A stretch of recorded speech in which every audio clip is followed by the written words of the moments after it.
Hello, everyone. This is Matthew Riggs from Metrum Research Group, starting this ISOP webinar on the fit versus fix, the eternal debate. And in this webinar,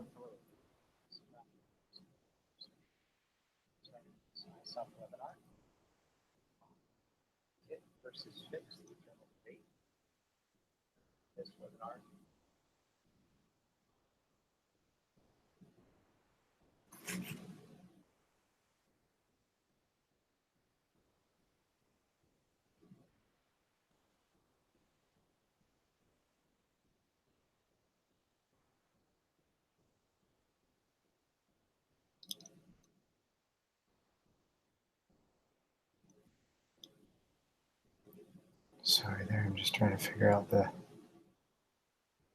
YouTube.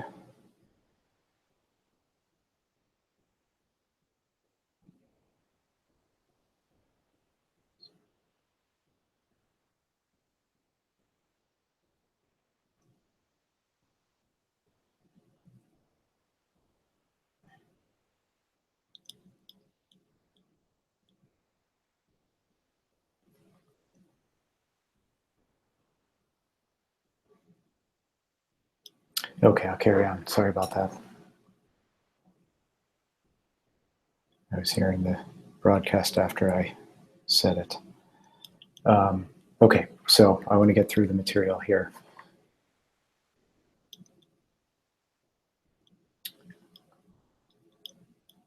And so we'll be talking about fit versus fix, the eternal debate.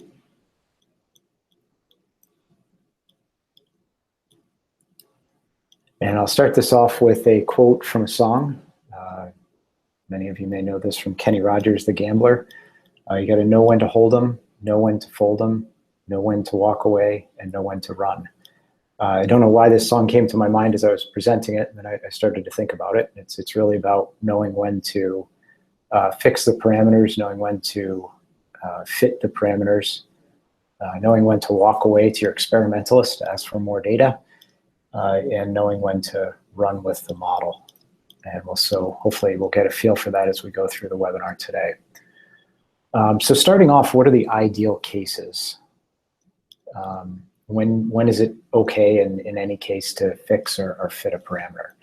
When we think of parameters that can be fixed without question, we're thinking of those types of universal constants like the speed of light in a vacuum, gravitational constant, Planck's constant, those types of things where we know pretty much without a doubt that those constants are true. In a fit sense, we know that we can fit a parameter when it is mathematically identifiable, that meaning the a priori or structural identifiability, and we also are comfortable with the a posteriori or the practical identifiability. So in the case of structural variability, or identifiability rather, we think of things like the parent metabolite model where we know that it's difficult, if not impossible, to identify the volume of distribution of the metabolite if we don't have a known fraction of the metabolite, or we haven't administered the metabolite separately. Same thing with oral bioavailability. If we have both IV and oral data, then we're comfortable with the fact that we can, in fact, fit parameter in which we are trying to identify oral bioavailability. For practical or a posteriori identifiability, we're thinking about things like oral absorption, where if you don't have data collected during the absorption phase, chances are you're not going to be able to estimate oral absorption rate constants. So what about real cases, though? So those are sort of the ideal cases. What about when it's real? So we can fix things, and there are cases where that may be appropriate when we're not dealing with the speed of light in a vacuum. We can think of things like a true system parameter in which we're really comfortable with the experiments and the data and the estimates that we have from that. I'm going to give an example of a calcium bone model that we've developed where we're really, really comfortable with the handling of the calcium sensing within the parathyroid gland to understand its controlled release of parathyroid hormone. And as we fix these things, we need to consider what happens when we perturb them. So I mentioned the parathyroid gland. There are cases through pharmacology and disease where you can perturb that so you can understand more about that system. So you test these perturbations. You test them through pharmacology. For example, we had some really nice data on rank ligand inhibition through the compound being developed at the time, denosumab. We had varying levels and varying time courses of inhibition, and so we're able to, again, identify the parameters associated with that system. And then for that calcium controlled release of parathyroid hormone that I mentioned, there are calcium sensing agonists and antagonists that have been developed. And so we have data to understand and perturb that system, and so can fully evaluate the spectrum of effects on that system.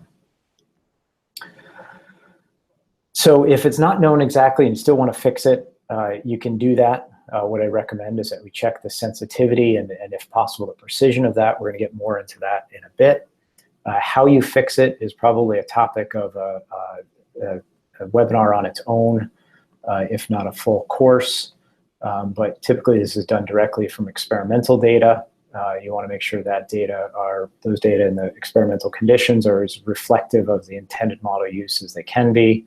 So ideally, if it's a clinical application, you have clinical data or a really good scale back into preclinical information or good scales and understanding of how cells lead into cultures, lead into in vivo systems. So what about the real cases when you go to fit a parameter? Well, before we get into that, I wanted to talk first about the identifiability. I touched on that in the earlier slide and the importance of that and the different levels of that, either structural or practical identifiability. So identifiability isn't a new concept. It's been understood and studied for quite some time. I've shown a snapshot here of a bunch of references. This is taken from my personal reference manager. It wasn't systematic in any way. I apologize to anyone that I may have left out here. It was really just a quick pull through that database to show that there's a range of papers that have been published in a range of journals. The earliest one I found, again, in my small database goes back to 1968. So again, identifiability isn't a new concept, but it's one that I think is still often overlooked. Janssen and colleagues published a paper last year in 2016. They put in a really nice diagram to kind of show how we plan for this identifiability. So when we have a known or suspected model structure, we should do that structural identifiability exercise. Now, unfortunately, this is a very computationally intensive exercise, and for some of the systems models that we end up using, it may or may not be practical. And so oftentimes we find ourselves linking straight into parameter estimation, skipping this step. And in doing so,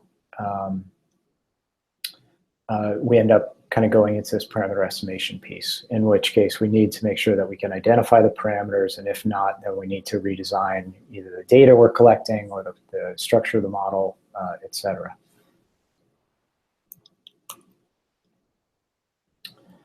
So I just mentioned that oftentimes we land ourselves directly into this box here, practical identifiability.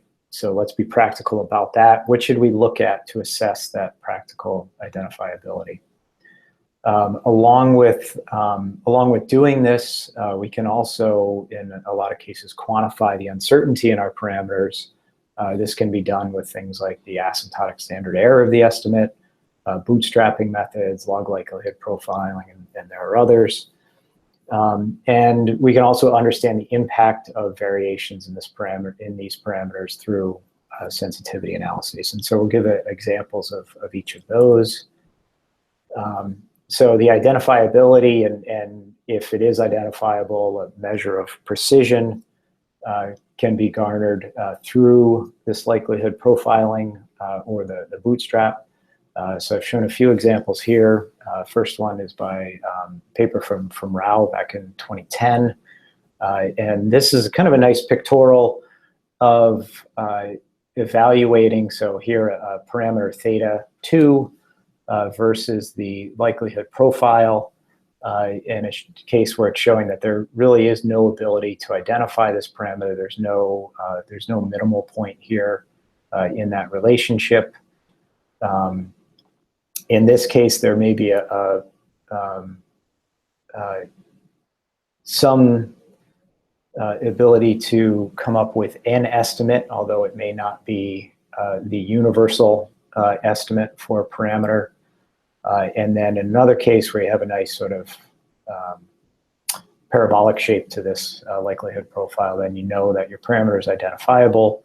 And then also by looking at the change in that over a range, you can use things like chi-square tests, et cetera, to actually come up with an estimate of precision based on that likelihood profiling. Another case here to do a similar thing is to bootstrap the data. So where you're resampling from the data set and re-estimating, hundreds, if not thousands of times. I just grabbed an example here that we published a few years ago to show that where this gives you an estimate of those parameters that aren't identifiable. For example, this one here, where there's just a sort of a flat and broad understanding of where that parameter may fall. We just didn't have the data to support its estimation. Others where you can say, okay, we know the effect really well and it's not a huge impact. And others that we say, okay, we know fairly well and we can also evaluate the magnitude of that impact. So again, both the likelihood profiling and the bootstrap methods will lend themselves to that type of understanding.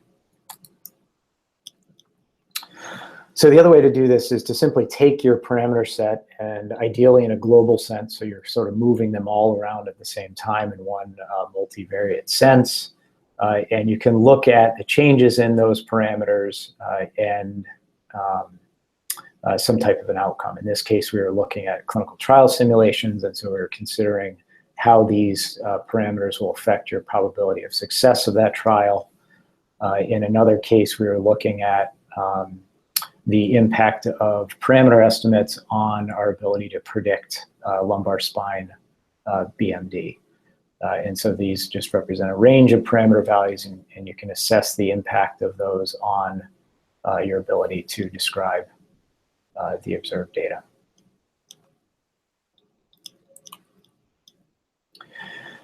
Okay, so that's a quick background of sort of the philosophy of fit versus fix and the types of things that at least I think you should be looking at and thinking about as you're sort of determining which parameters and which types of models you may want to choose to fit different values and others we may decide to fix.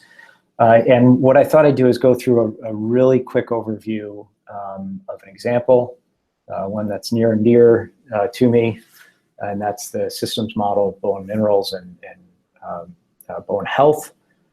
This model was originally published in collaboration with Mark Peterson and myself back in 2010.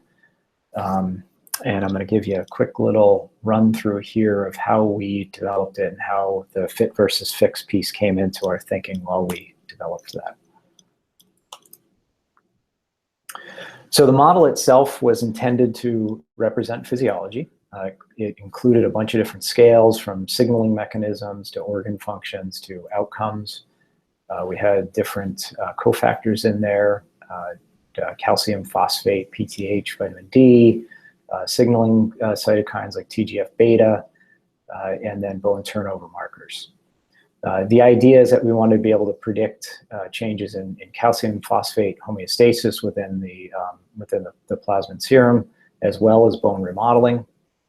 And really, once we got going into this, we realized quickly that it could be a platform to evaluate not just the drug at the time that we were looking at, which was denosumab, but also could be useful for evaluating other therapeutics and disease states.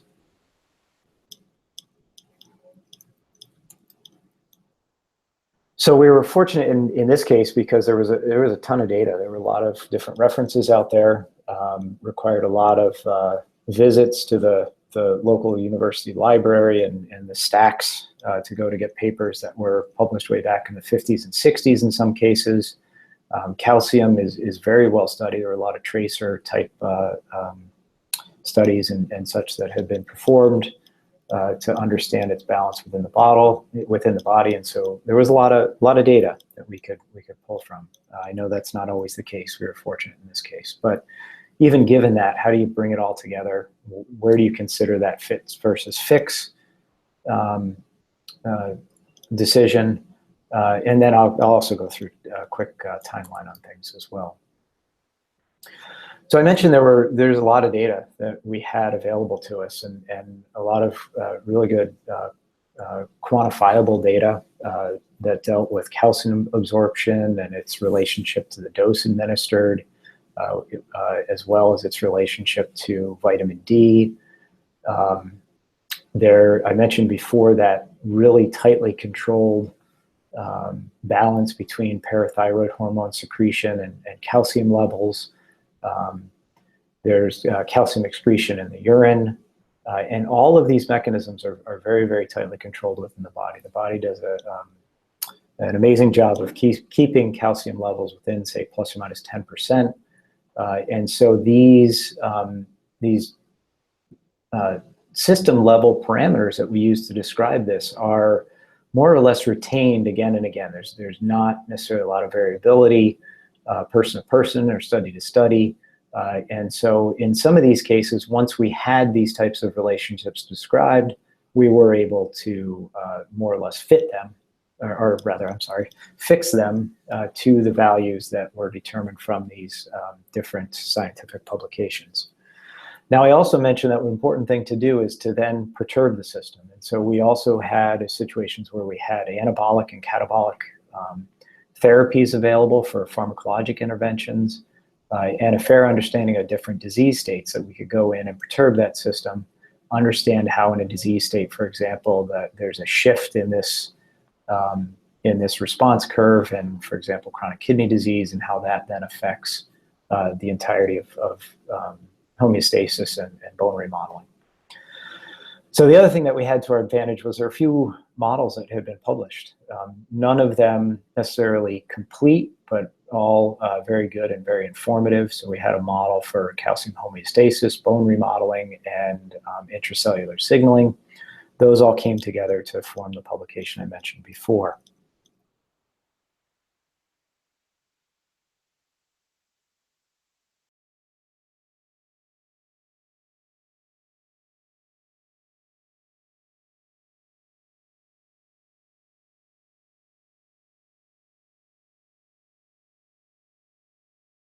On that we could sort of break apart and refit. So the calcium homeostasis model had pieces in there for gut, and bone, and kidney. It had calcium balance and parathyroid balance in there. The one thing is it didn't have a lot of physiology of bone. In fact, it didn't have any physiology of bone. Some of the control mechanisms within the kidney were functional, but not necessarily representative of physiologic conditions, how we as physiologic modelers typically think of things as, hold on a second here, I just want to make sure I'm not missing any questions. Okay. We think of renal clearance as filtration and secretion and reabsorption and those types of processes. So there was some dismantling of some of these pieces and refitting them to some of the data that I mentioned were available so that they were more representative of those physiologic processes. The bone remodeling model by Lemaire and colleagues, let me just jump down here. Was a very well-described model, but when they developed the model, there was this rank-rank-ligand OPG system that was set to a steady-state condition. There was no data when they developed the model to sort of break this apart and understand the kinetics of it. As we brought denosumab into this, we were able to essentially break apart this system from its steady state conditions and re-estimate it. So that's a case where we took a lot of the fixed parameters from here and then fit a piece of it given a new ability to do that. In addition, there were the therapeutics and disease states I mentioned, so that we could also go in and consider these parathyroid interactions as well. The intracellular signaling model was actually, it was just a qualitative model. But one of the things that had always perplexed people was that when you give parathyroid hormone intermittently, it's actually anabolic to bone, it builds bone. But in those conditions where parathyroid hormone is continuously elevated, it's catabolic to bone.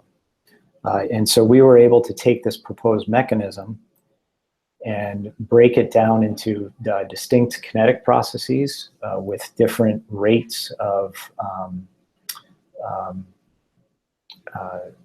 both either catabolic or anabolic processes, and thereby differentiate that along with the kinetics of PTH, so that we were able to describe, I think for the first time in a mathematical model, why intermittent PTH is anabolic and PTH elevated continuously can be catabolic.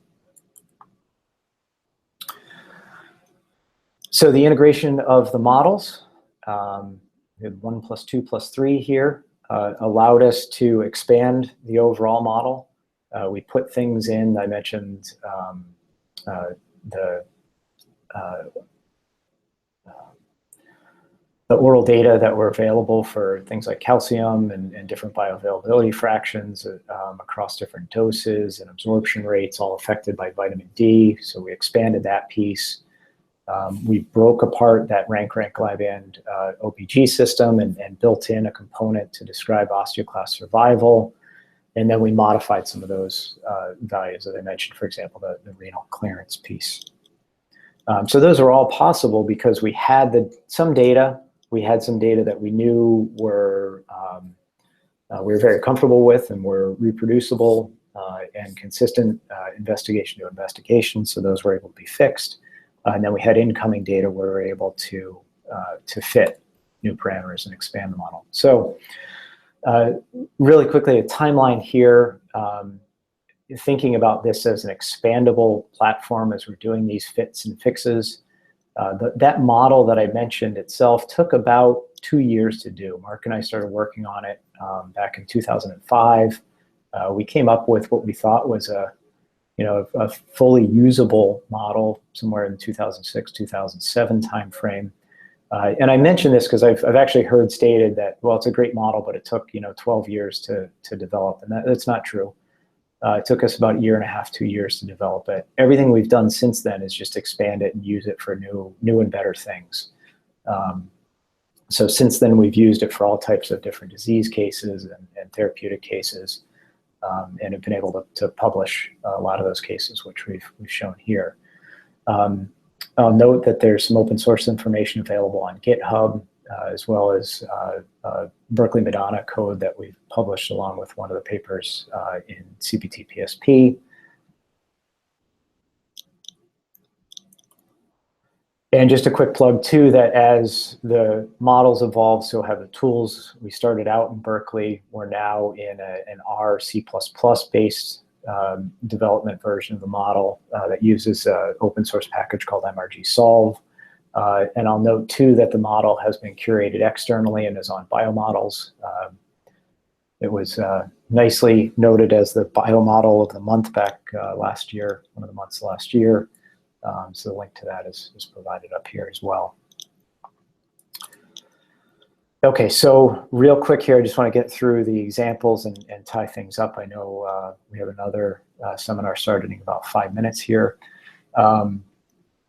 So just to quickly walk through the therapeutic response that we had with that model, we were able to describe both the calcium, the PTH, and the bone marker changes by understanding that system, and again, sort of breaking apart the parts that we could break apart and fixing those and refitting those and fixing the parts that